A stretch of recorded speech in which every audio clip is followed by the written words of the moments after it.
Media మిత్రులందరికీ నమస్కారం. ఈరోజు రాష్ట్రంలో ఏం జరుగుతుందో, శాసనసభలో ఏం జరుగుతుందో రాష్ట్ర ప్రజలందరూ కూడా చూసిండ్రు. మేము మాట్లాడుతున్న సందర్భంలో దురదృష్టవశాత్తు శాసనసభలో ప్రతిపక్ష పార్టీకి సంబంధించిన సభ్యులు మాట్లాడుతున్న దాన్ని వాస్తవానికి లైవ్ కూడా ఇవ్వడం లేదు అని చెప్పి ప్రజలు మాకు చెప్తా ఉన్నారు. అయినప్పటికీ కూడా ఈ ప్రభుత్వం నిజాల్ని దాచిపెడతామనుకుంటే సాధ్యం కాదు. శాసనసభలో ఒక్కరోజు కూడా అన్పార్లమెంటరీ వర్డ్ కానీ, ఇతరులు కించపరిచే విధంగా కానీ, శాసనసభ ఉందతనాన్ని తగ్గించే విధంగా కానీ ఎప్పుడు కూడా నేను మాట్లాడలేదు. ప్రత్యేకించి చైర్కు సంబంధించి స్పీకర్ గారి అధికారాలు ఏందో, స్పీకర్ గారి విధులేందో అన్నీ కూడా నాకు తెలుసు. సీనియర్ శాసనసభ్యుడిగా ఎక్కడ కూడా స్పీకర్ గారి గౌరవానికి భంగం కలిగించే పద్ధతిలో కూడా నేను మాట్లాడలేదు. ఇది కేవలం ప్రభుత్వ కుట్ర. ఈ చర్య స్పీకర్ గారు కూడా సమ్మతిస్తారని నేను అనుకోవడం లేదు. ఎంత దురదృష్టం అంటే, జరిగింది చర్చ నాకు కాంగ్రెస్ పార్టీకి మధ్యలో, ప్రభుత్వానికి నాకు మధ్యలో. స్పీకర్ గారు పెద్ద మనిషి గారు రెఫరీగా ఉంటారు కాబట్టి నేను స్పీకర్ గారిని పదే పదే రిక్వెస్ట్ చేసిన. కాంగ్రెస్ పార్టీకి సంబంధించిన సభ్యులు ఇద్దరు దాదాపు 1:20 నిమిషాలు మాట్లాడారు. అప్పుడు మా సభ్యులు ఒక్కరు కూడా అభ్యంతరాలు చెప్పలేదు, ఎటువంటి మధ్యలో అవాంతరాలు కల్పించలేదు, సాఫీగా మాట్లాడుకున్నారు వాళ్ళు. స్పీకర్ గారు నాకు అవకాశం ఇచ్చారు. బీఆర్ఎస్ పార్టీ నుంచి మాట్లాడే అవకాశం పెద్దలు కేసీఆర్ గారు నాకు ఇచ్చిండ్రు ఈరోజు మాట్లాడమని చెప్పి. నేను దానికి సంబంధించి నిన్న రాత్రి కూడా అంతటి కూడా జిల్లాలో ఉన్న అందరు రైతులతో మాట్లాడి, ఇతర వర్గాలతో మాట్లాడి, అన్ని వర్గాల ప్రజలతో మాట్లాడి వాళ్ళ సమస్యలను ఎట్లా ప్రతిబింబించాలి, రాష్ట్రంలో ఎండిపోతున్న పొలాలకు సంబంధించి గత 10-15 రోజులుగా తిరుగుతున్న సంగతి కూడా అందరికీ తెలుసు. అక్కడ రైతులు వాళ్ళ బాధలు ఏం చెప్తున్నారో, వివిధ వర్గాల ప్రజలు ఎట్లా మోసపోయినామని చెప్తున్నారో వాటన్నింటినీ ఈ సందర్భంగా నేను శాసనసభలో మరొకసారి ప్రభుత్వం దృష్టి తీసుకొచ్చే ప్రయత్నం చేసిన. అందులో ఎక్కడ ఒక తప్పు మాట కానీ, పొరపాటు మాట కానీ, స్పీకర్ గారిని కించపరిచే మాట కానీ ఎక్కడ కూడా లేదు.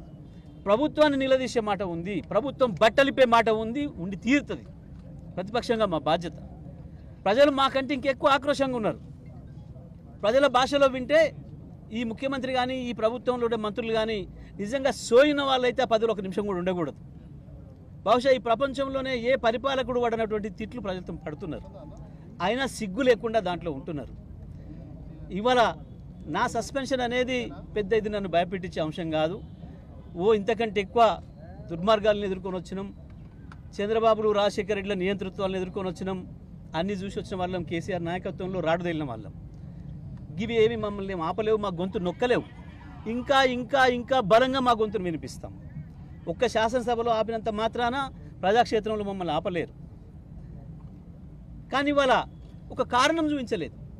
మా శాసనసభ్యులు, మా సీనియర్ శాసనసభ్యులు అందరూ కూడా వెళ్ళి హరీష్ రావు గారు, కేటీఆర్ గారు, మిగతా మిత్రులందరూ కూడా, తలసాని గారు అయితే స్పష్టంగా సభలోనే అడిగినాడు, అరే మా సభ్యుడు ఎక్కడ అభ్యంతరం చెప్పిండు, మా సభ్యుడు ఎక్కడ అన్పార్లమెంటరీగా మాట్లాడిండు, మీరు అవతల వాళ్ళని కంట్రోల్ చేయండి అని చెప్పినారు. దురదృష్టవశాత్తు స్పీకర్ గారు వాళ్ళని అనలేక మమ్మల్ని అనే పరిస్థితికి వచ్చినాడు. నేను మాట్లాడడం ప్రారంభించగానే అవతల నుంచి కోతుల్లాగా గొంతులు ఇప్పి అరపడం మొదలుపెట్టినారు.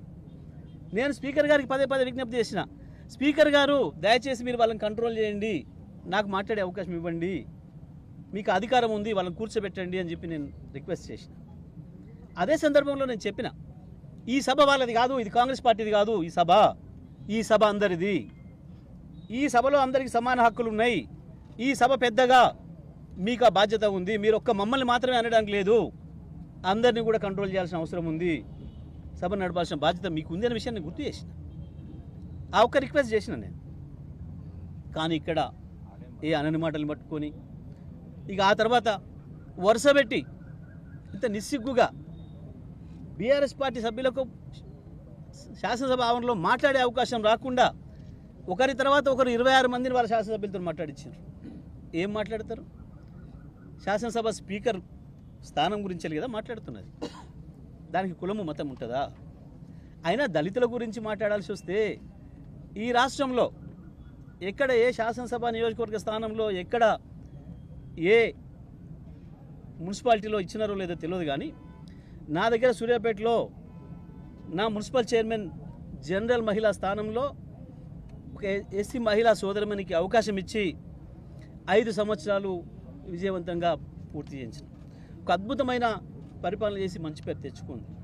మధ్యలో 4 సంవత్సరాలు జరిగిన తర్వాత ఇదే కాంగ్రెస్ పార్టీ కుట్ర చేసి ద్రోహపూరితంగా ఆమెను దించేసే ప్రయత్నం చేస్తే, ఆమె పదవిని తీసేసే ప్రయత్నం చేస్తే అడ్డుకొని కొట్లాడి ఒంటరిగా మళ్ళీ ఆమె నిలబెట్టుకొని ఆమె పదవిని కొనసాగేటట్లుగా ప్రయత్నం చేసి 5 సంవత్సరాలు పూర్తి చేయించింది. గది నా కమిట్మెంట్ ఏందో సూర్యాపేట ప్రజలకు తెలుసు, నా తుంగతుర్తి ప్రజలకు తెలుసు, 4 జిల్లా ప్రజలకు తెలుసు, ఈ రాష్ట్ర ప్రజానికి అందరూ కూడా చూసిండ్రు. కానీ ఇవాళ ఈ ప్రభుత్వం తను చేసే తప్పుల్ని కప్పిపించుకోవడం కొరకు, వాళ్ళ కమిషన్ల దందాల నుంచి ప్రజలు పక్కదారి పట్టించడం కొరకు, శాసనసభ మొదటి రోజే ఏదో ఒకటి చేయాలి అన్న ఒక ఉద్దేశపూర్వకంగానే ఇవాళ కాంగ్రెస్ పార్టీ సభ్యులు వచ్చి మొదటి నిమిషం నుంచి అరవడం మొదలుపెట్టిండ్రు.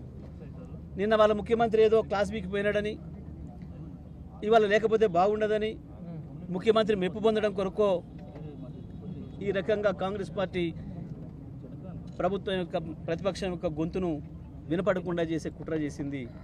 దాంట్లో భాగంగానే ఇవాళ నన్ను సస్పెండ్ చేసింది. ఈ సస్పెన్షన్లు ఇవి ఆపలేవు ప్రజల గొంతుని.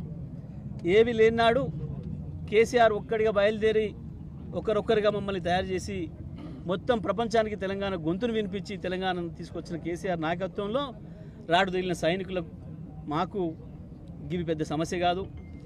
అసలు పదవులనే ఇట్లా గడ్డిపోసల్లాగా వదిలేసి కేంద్ర మంత్రి పదవి నుంచి ఇక్కడ ఎమ్మెల్యేల పదవుల దానిక మంత్రి పదవులతో సహా రాజీనామాలు చేసిన బీఆర్ఎస్ పార్టీకి ఇవేవి కొత్తవి కావు, ఇవేవి గతంలో చూడని అనుభవాలు కావు. ఇవాళ ఈ ప్రభుత్వం యొక్క డొల్లతనం బయటపడింది, ఈ ప్రభుత్వం యొక్క కుట్ర బయటపడింది. మొదలైన 4 నిమిషాలకే కాంగ్రెస్ పార్టీ ప్రభుత్వం యొక్క బట్టలిపే కార్యక్రమం మొదలైంది. ఈ ఉపన్యాసం పూర్తయితే ఆయనతో మమ్మల్ని బర్బాదాలు నిలబెడతారేమో ప్రజల ముందటన్న భయంతో ఈ ప్రభుత్వం చేసిన కుట్ర తప్ప ఇంకొకటి కాదు ఈ సస్పెన్షన్. తప్పకుండా దీన్ని ప్రజల్లో ఎండగడతాం, న్యాయస్థానం ద్వారా కూడా మేము ఎదుర్కొంటాం. తప్పకుండా బీఆర్ఎస్ పార్టీగా మా గొంతు నిరంతరం వినిపిస్తూనే ఉంటాం.